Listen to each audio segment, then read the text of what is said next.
Good morning third class. I am Shashi Chauhan, your Hindi teacher. बच्चों, आज हम करेंगे संज्ञा और उसके भेद जानेंगे। सबसे पहले बच्चों, आपको एक यहाँ पर पिक्चर नज़र आ रही है। इस पिक्चर में आपको क्या क्या नज़र आ रहा है? बच्चे, बादल, बूढ़ा व्यक्ति, रास्ता भी नज़र आ रहा है जहाँ से वो जा रहा है, झूला नज़र आ रहा है जिस पे एक छोटी बच्ची झूल रही है, पेड़, पक्षी। तो ये सब क्या है बच्चे? ये सब है संज्ञा। बच्चे, आप अपनी कक्षा में देखते हो, जैसे मैंने पहले भी आपको बताया था, कक्षा में जब मैंने संज्ञा करवाई थी तो उसमें आपको बच्चे, किसी का नाम, मेज, कुर्सी, ब्लैक बोर्ड, चौक, ज्योमेट्री, पेंसिल, आपकी कक्षा में भी काफ़ी चीज़ें होती है। तो ये सब क्या होते हैं बच्चे? संज्ञा होती है। जैसे बच्चे इसमें लिखा हुआ है कि एक बगीचा है ना? ये बगीचा है, आपको नज़र आ रहा है। तो बगीचे में दादाजी सैर कर रहे हैं। अब जैसे मैंने आपको बताया था, दादाजी, बच्ची, बगीचा, पक्षी, ये सब क्या थे? संज्ञा थे। मीता झूला झूल रही है, इसका नाम हमने मीता रख दिया। तो ये झूला झूल रही है, मीता और झूला, ये सब हमारे क्या है? संज्ञा है। इसी तरह तालाब है, छोटा सा तालाब बना हुआ है, इसमें एक कमल है, ये भी संज्ञा है। उसे देखकर बच्चों को बहुत खुशी हो रही है, खुश हो रहे हैं, ये एक एहसास होता है, एक फीलिंग्स होती है, तो ये भी संज्ञा कहलाती है। सूरज निकल रहा है, ये देखो आपको नज़र आ रहा होगा यहाँ पर, है ना? तो सूरज भी संज्ञा है। पेड़ पर चिड़िया बैठी है, पेड़, चिड़िया, ये सब हमारे जितनी भी आसपास चीज़ें होती है हमारी कक्षा में या बाहर बगीचा में, ये सब संज्ञा कहलाती है। तो बच्चे, किसी व्यक्ति, वस्तु, स्थान या भाव के नाम को हम संज्ञा कहते हैं। जैसे कि कोई भी व्यक्ति आ जाता है और वस्तु होती है, स्थान होता है, जो स्थान क्या, कोई भी स्थान हो सकता है, जैसे कि ओम विहार, दिल्ली, मुंबई, कोलकाता, उत्तम नगर, ये सब संज्ञा कहलाते हैं। वस्तु कोई भी हो सकती है, मेज, कुर्सी, दरवाज़ा, ये सब संज्ञा कहलाती है। और भाव, जैसे यहाँ पर अभी आया था, बच्चों को बहुत खुशी हो रही है, तो ये हमारे भाव होती है। ये सब क्या कहलाती है? संज्ञा कहलाती है। अब हम संज्ञा के भेद जानेंगे। सबसे पहले संज्ञा के 3 भेद होते हैं, एक व्यक्तिवाचक संज्ञा, एक जातिवाचक संज्ञा और एक भाववाचक संज्ञा। अब हमें पता कैसे लगेगा? अभी मैंने आपको बताया, ये तो सब संज्ञा है, जो आपको इस चित्र में नज़र आ रहा है, आपके आसपास जो नज़र आ रहा है, सब संज्ञा कहलाती है। पर हमें ये कैसे पता लगेगा कि ये व्यक्तिवाचक है या ये जातिवाचक है या ये भाववाचक है? आज हम इसी के बारे में जानेंगे। अब जैसे इसमें बताया गया है, व्यक्तिवाचक संज्ञा में जिस शब्द से किसी विशेष व्यक्ति, वस्तु या स्थान का बोध होता है उसे व्यक्तिवाचक संज्ञा कहते हैं।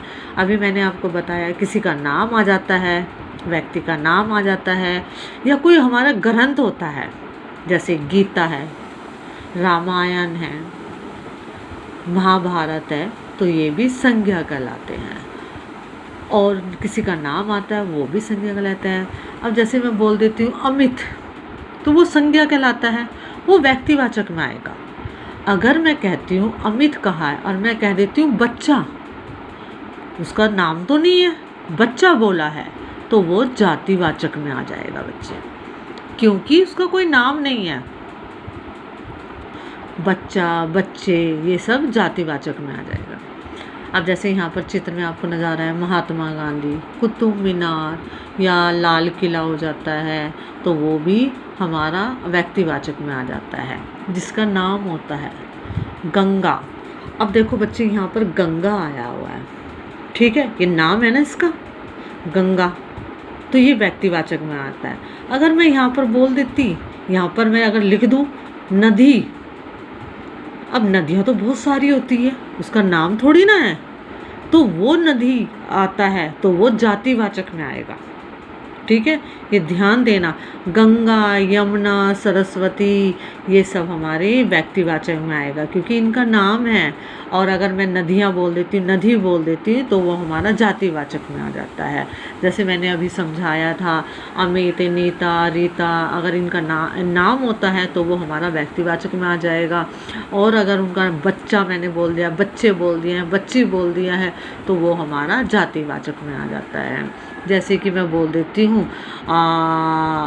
हिमालय, तो हिमालय नाम है तो वो हमारा व्यक्तिवाचक में आएगा। अगर मैं कह देती हूँ पर्वत, हिमालय को मैंने बोला पर्वत। अब पर्वत तो बच्चे बहुत सारे होते हैं, एक पर्वत थोड़ी ना होता है, पर मैंने हिमालय बोला, उसका नाम है, हिमालय एक ही है, तो वो हमारा व्यक्तिवाचक में आ जाएगा। पर्वत अगर मैं बोल रही हूँ तो वो हमारा जातिवाचक में आ जाता है। अब जैसे कि मैंने बोला बिल्ली, बिल्ली बोला, आपके पास 3 बिल्ली या 4 है, गली में देख रहे हो आप, तो बिल्ली को बिल्ली ही बोला जाएगा, तो वो हमारा जातिवाचक में आ जाएगा क्योंकि उसका कोई नाम तो है नहीं।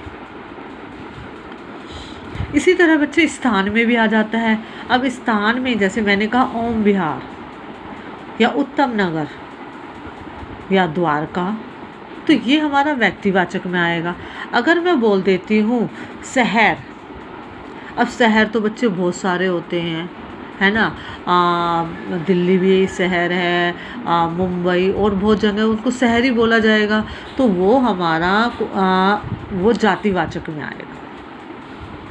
तो बच्चे बस आपको ये ध्यान रखना है, नाम होता है जिसका, तो वो हमारा आता है व्यक्तिवाचक में आता है। अब जैसे कि मैंने कहा पक्षी, पक्षी कोई नाम तो नहीं है, तो वो हमारा व्यक्तिवाचक में आ जाएगा। पेड़, तो वो भी हमारा पक्षी हमारा जातिवाचक में आएगा, और पेड़ ये भी हमारा जातिवाचक में आ जाता है। तो आपको यहाँ पर देखो बच्चे नज़र आ रहा है, जैसे महात्मा गांधी, कुतुब मीनार, गंगा, गीता, लाल किला, लक्ष्मीबाई, ये कोई ये नाम है, ग्रंथ है, तो ये हमारे व्यक्तिवाचक में आ जाते हैं। इसी तरह हमारा है जातिवाचक। अब जातिवाचक में मैंने आपको दोनों चीज़ें समझा दी थी, व्यक्तिवाचक और जातिवाचक में समझा दिया था। अब जैसे जिस शब्द से किसी व्यक्ति, वस्तु, स्थान की पूरी जाति का बोध होता है उसे जातिवाचक संज्ञा कहते हैं, पूरी जाति का। जैसे कि पुस्तक, बहुत सारी पुस्तक हैं तो पुस्तक ही बोलेंगे, तो वो हमारा जातिवाचक में आ जाएगा। पुस्तक, किताब, तो ये हमारा जातिवाचक में आता है। जैसे अभी व्यक्तिवाचक में मैंने आपको समझाया था, पक्षी का भी उदाहरण दिया था। मैंने व्यक्तिवाचक और जातिवाचक दोनों ही आपको समझा दिया था क्योंकि ये चीज़ आपको आसानी से समझ आ सकती है। इसी तरह मैंने पेड़ का भी बताया था, कुर्सी, पुलिस।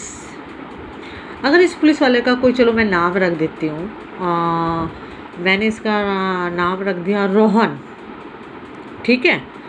इसको यहाँ लिखा है पुलिस क्योंकि पिक्चर पुलिस की पिक्चर है, क्या पुलिस वाले की है, तो पुलिस कहा है तो ये जातिवाचक में आएगा। अगर इसका मैंने नाम रोहन रख दिया, रोहन, तो ये हमारा व्यक्तिवाचक में हो जाएगा, ठीक है।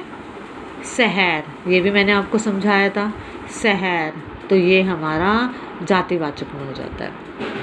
कुर्सी, ये भी हमारी जातिवाचक में जाता है। अगर इस शहर का, चलो मैं कोई नाम रख देती हूँ, मैं कह देती हूँ इसको दिल्ली या मुंबई, तो फिर ये हमारा व्यक्तिवाचक हो जाएगा, ठीक है। बच्चे समझ गए होंगे आप। बच्चे जो मैंने अभी समझाया था ये नीचे वही लिखा हुआ है, पुस्तक, पक्षी, पेड़, पुलिस, शहर और कुर्सी जातिवाचक संज्ञा के उदाहरण हैं। अब आते हैं हम भाववाचक पर। भाववाचक बच्चे क्या होते हैं, फीलिंग्स होती हैं जिसका हम एहसास कर सकते हैं। तो ये भी किसी व्यक्ति, वस्तु या स्थान के गुण, दोष या भाव का बोध होता है, इसे भाववाचक संज्ञा कहते हैं, किसी चीज़ का एहसास होना।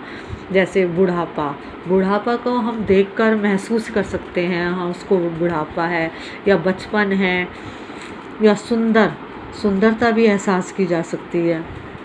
इसी तरह खट्टापन, हम कोई चीज़ खाते हैं तो हमें एहसास होता है इसमें मिठास है या इसमें खट्टापन है, तो ये सब हमारे भाववाचक संज्ञा कहलाती है।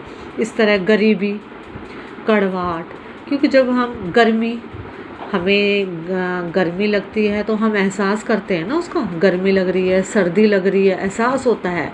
तो वो जो जिस चीज़ का एहसास हो, फीलिंग्स आए, तो वो भाववाचक संज्ञा कहलाती है।